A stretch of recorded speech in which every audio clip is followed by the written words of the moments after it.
Welcome to the Untold Tales audio anthologies.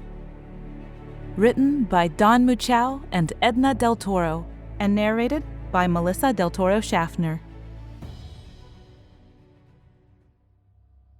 The waiting room at the Southwest Institute for Life Advancement, or SELA as the locals called it, was furnished sparsely, with just a few white plastic chairs scattered next to tables in what appeared to be a break area. But no one sat in them. Instead, worried relatives paced back and forth, awaiting news from the staff. Most of them hadn't actually seen much of the staff beyond their initial consultation with Dr. Peter Gronevelt, a rotund, jovial man who looked like a cross between Santa and Sigmund Freud, who had reassured them that the procedure, despite being experimental, was safe. He was the director, and the charm and disarm technique that he had mastered in investor pitches to Qualix Partners and Corey Eccles of QKM-B3R, or Cucumber as investors like to call it, an up-and-coming quantum AI outfit that had seen a great deal of Qualix's investment lately, served just as well with the ordinary folks who made up the center's patients and families. Still, the visitors paced around nervously. During the intake pitch, the few that had been selected had only been told that they'd participate in a life-extending procedure. Most of them were too afraid of missing out on immortality that they didn't ask questions. At length, 77-year-old Samara Tanaka emerged from a hallway of white light framed by two swinging doors that led into the guarded areas of the facility. Only patients and staff were allowed back there, and patients were told not to talk about it. Sammy, as she liked to call herself, fidgeted, a bit lost, and shortly thereafter, a nurse stepped toward her from the same hallway. "Not that way, Mrs. Tanaka," said the nurse. "This way, back inside. We're not done yet. If you'll follow me, please." Sammy turned slowly and looked at the nurse. "Oh," she said, a little stunned. Then, "What have I done?" "Mrs. Tanaka?" Sammy didn't move. "This feels eerie," she said, so quietly she practically mouthed it. Visitors watched intently for any indication of what had gone on in the area behind the swinging doors that might feed their concern for loved ones.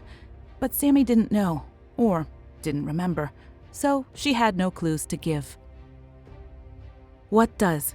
asked the nurse. "What feels eerie?" Sammy shuffled a bit, still confused, then stared off into the distance.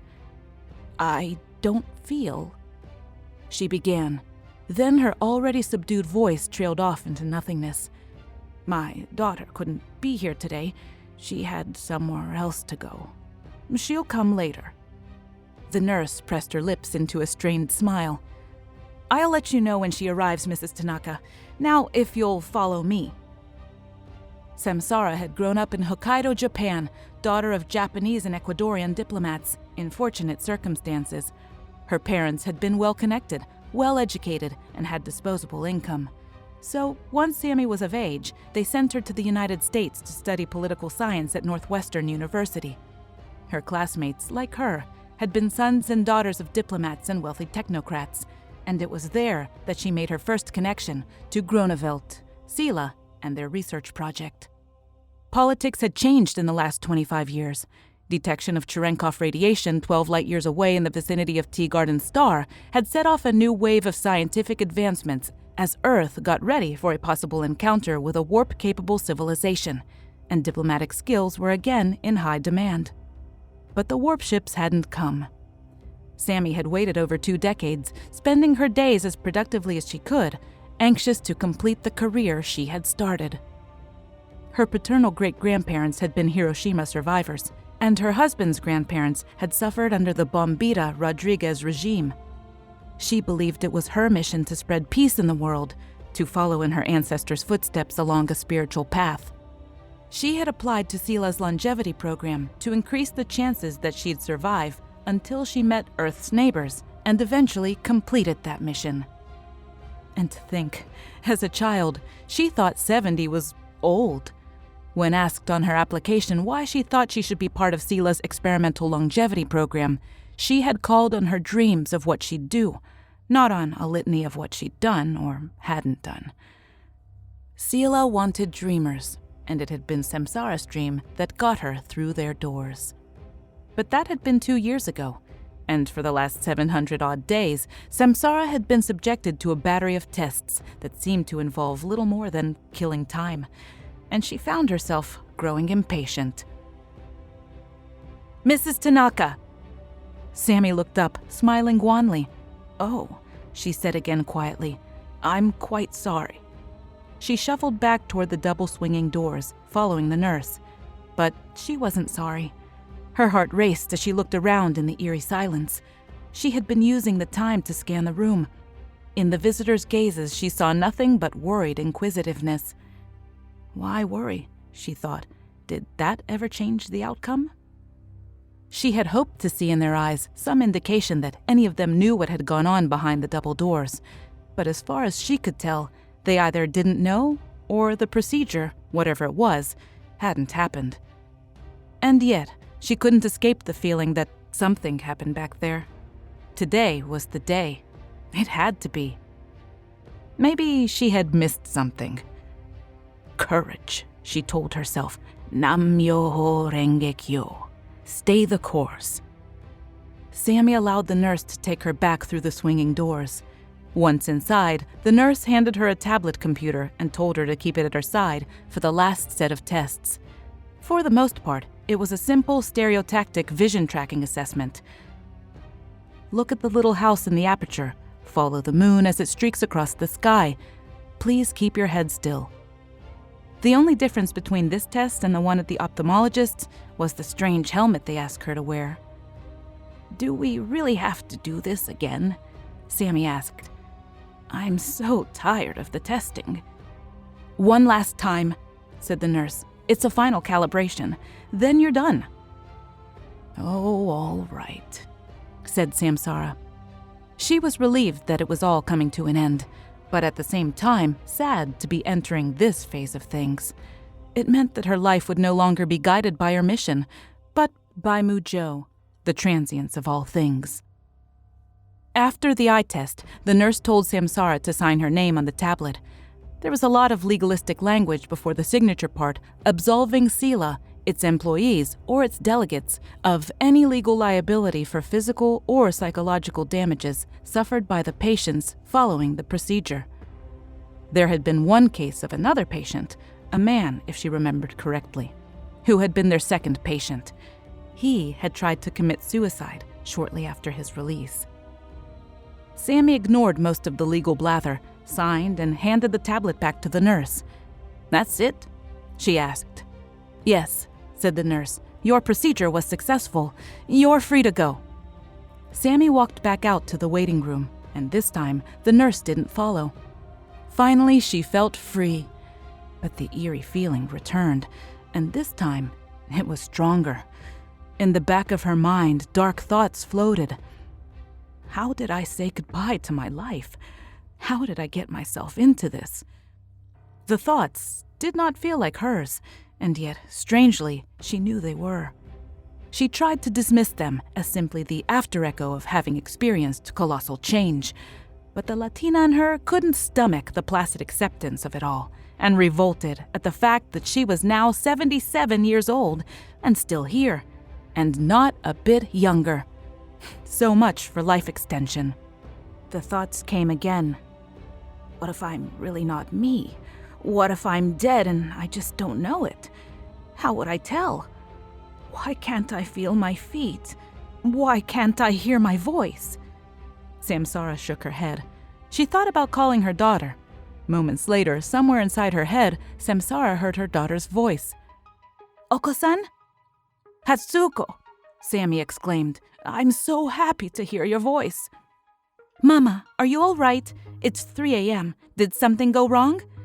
"Hatsuko, is that you? Oh my God, I'm hallucinating." "No, you're not, Mama. You called me from your cell phone." "Sweetie, I don't have my cell phone. They just finished the procedure and released me.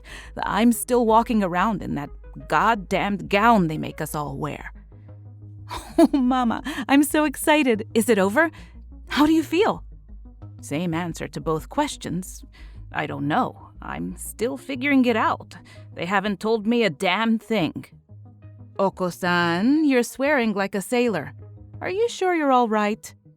What if I'm not really dead or alive, but somewhere in between, screaming to let someone know I exist? Mama? Are you still there? I'm sorry, I didn't mean to... Yes, sweetie, said Sammy. I'm sorry, I just got distracted for a moment. I've just been having these odd thoughts about the procedure. Only they don't feel like mine. They feel scared. I've tried to set them aside, but they keep coming back. Maybe it's an after effect, said Hatsuko. Then, so you don't know what they did to you? Not a clue. Any scars? No. All they did was put a helmet over my head for what seemed like an eternity. They asked a lot of questions about my feelings and my childhood. They made some adjustments on a computer and gave me an eye exam. Then they had me sign a form and let me go. Mama, I'm coming to get you right now. We'll go somewhere to celebrate. What are we celebrating? Asked Samsara. I'm still 77 years old and it still feels like it. It doesn't matter, Hatsuko said. We'll celebrate anyway. A technician from the facility finally showed up and asked Samsara if she needed any help. Sammy asked for her street clothes and her cell phone. Then she announced in an embarrassingly loud voice that she was stepping out to use the restroom. I'll get them for you, said the technician as he disappeared into the exam room. Good riddance, Sammy mumbled. Suddenly, she was possessed with a strong urge to run away, but stopped when she saw two distressed younger women, perhaps in their 40s, standing in the hallway behind the double-swinging doors. Her gut told her that they had made an unwise choice. The two women were talking anxiously with each other. One said she didn't want to die like Philip had. The other nodded her head in agreement. Ma'am? The technician stood in front of her holding a small bundle. Your street clothes. We're still looking for your cell phone. Sammy pointed to the double doors. There were two women, she began. In there. The technician smiled. Ah, yes, he said. That will happen for a while. You'll have out-of-body experiences. You'll see people inside windowless rooms. It will feel very strange, but it will go away after a while. How do you know? Sammy asked, but the man just smiled. Sammy opened her mouth to speak, but no words came. Then she tried to run, but she found she had no feet. She found herself back in the exam room, staring toward the same computer that had haunted her every day for the last 2 years. She started to cry and told the two women that she could not leave this earth until she had honored cousin Rufu, and as that mission was not yet fulfilled, she would remain. Mama? Ah! Screamed Sammy. The sound of her daughter's voice startled her so much, it made her feel like her consciousness had jumped out of her body. The feeling was only reinforced when Samsara realized she was back in the waiting room. This time, the visitors were staring. Who were you talking to just now? Two ladies, Samsara said. In the lab. I could see them, but they couldn't hear me. Well, I could hear you, said Hatsuko. On my cell phone. The whole time. So what's all this stuff about cousin Rufu? You haven't been a practicing Buddhist in years. I have tried recently, said Sammy, to do a better job of honoring the traditions of my ancestors and the faith that has brought me here. And yet, things change, said Samsara. Impermanence is not what was thought. They did something back there that changes the fundamental nature of being. I just don't know what it was. But I can bilocate. I can talk to people with my mind. It is very strange. Are you coming for me soon? I'm not sure I'll be able to get home by myself. To her embarrassment, Sammy felt vulnerable and started sobbing quietly. It wasn't supposed to be like this. It was supposed to be a quiet journey into the bardo, and whatever existence lay beyond. Mama, please don't cry. I'm almost there. I'm walking through the door right now. At that moment, Hatsuko appeared, cell phone to her ear, her winter hat cocked sideways and her dark coat dusted with an unseasonal Arizona snow. Upon seeing her mother, Hatsuko lifted up her arms and hugged her mom. "I wish I could feel you," Samsara's voice said on Hatsuko's phone. But the Samsara standing next to Hatsuko said nothing. Her mouth hadn't moved at all. "Mama, what's going on?" Hatsuko's gaze gradually melted from loving and happy to shocked and terrified. "Oku-san, what have they done?" "I don't know, sweetie, I don't know," said Hatsuko's cell phone. "I am here. Where are you?" "Jesus, Mama, I'm standing right in front of you. And how are you doing that?" "I don't know," said Samsara, this time with her mouth. "I don't think it is me, or it is not my current manifestation." Hatsuko sat down in one of the white chairs and removed a small bag of M&Ms from her purse, then divided them up on the table for them to share. Sammy stared ahead, unblinking. "Mama, please sit down." Sammy sat down. Meanwhile, in the neighboring room, she watched as two people clad in surgical scrubs, one of which had done the eye exam, leaned together over a keyboard and stared at a monitor. At the top of the screen was the word QKMB3R and the label Q-5017E. "It's a cucumber," Samsara said to Hatsuko. "That's how they do it." "Mama, you're not making any sense." "A quantum AI," said Sammy. "That's how they do it." "Mama, you're freaking me out. Please, stop." "They make a copy," Sammy said vacantly. She picked up an M&M and put it in her mouth, but instead of chewing it, she stared into the distance. "Mama?" "Is the update complete?" asked the nurse in the exam room. "Almost," said the technician. "Eccles said to do a warm reboot first, then wait at least 40 minutes before asking it any questions. I'm shutting down auditory and visual right now. You'll see some spikes on the neural trace as the new network takes on the patient's weights, but we have to wait it out. We don't want the same problems we had with Q-5017B. "You mean Philip?" "Yeah, that was a shame, really. Consciousness got scrambled during the cold boot. This one?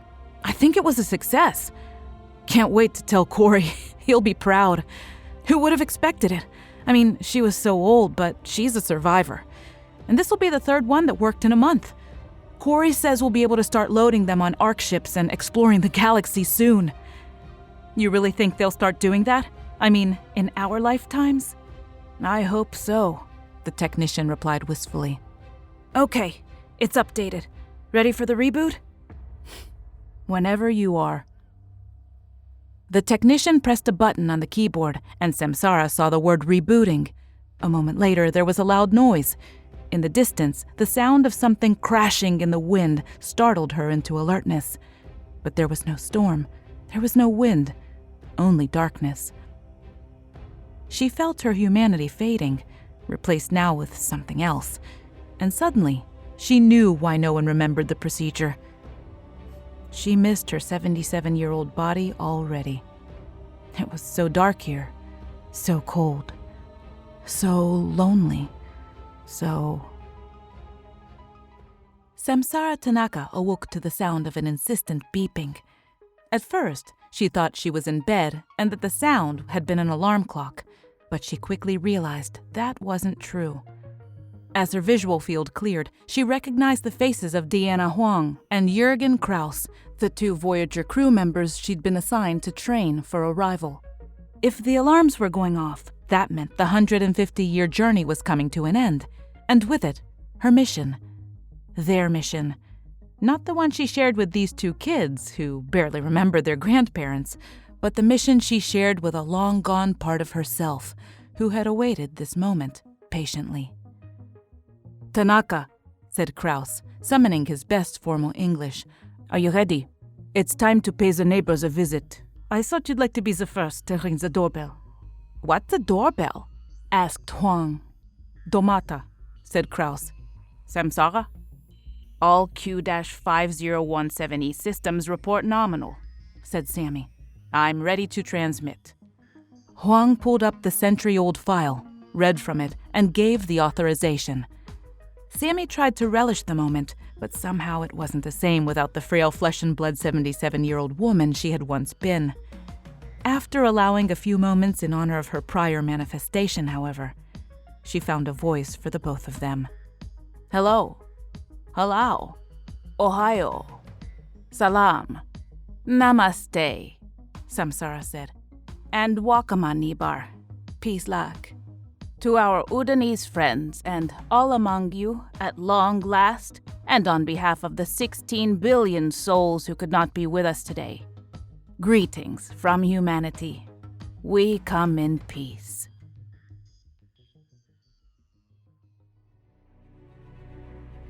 Thank you for listening. We hope you enjoyed that short story written by Edna Del Toro, my mom, and Don Muchow. What a great collaboration. We are always striving to bring you the best stories and storytelling here at the Untold Tales podcast. You may notice it's becoming easier and easier to interact with us and support the show. We love our listeners, fans, and patrons, like Thickskin, who wrote, "A great podcast has to have a great message and a great voice, or voices. I couldn't more highly recommend both here." Thank you so much, Thickskin, for your 5-star review. We appreciate you and love listeners and fans just like you. If you're a fan like Thickskin, please share this podcast with your friends and family and anybody who might be a sci-fi buff. We know they'll love it. And if you'd like to support the show for about 1 cup of coffee a month, you can go to the link on the bottom of the show notes in every episode and find a Support This Podcast link. We value bringing original, high-quality stories to you every month, and we appreciate your support to keep this podcast ad-free. Thank you so much, and have a great day.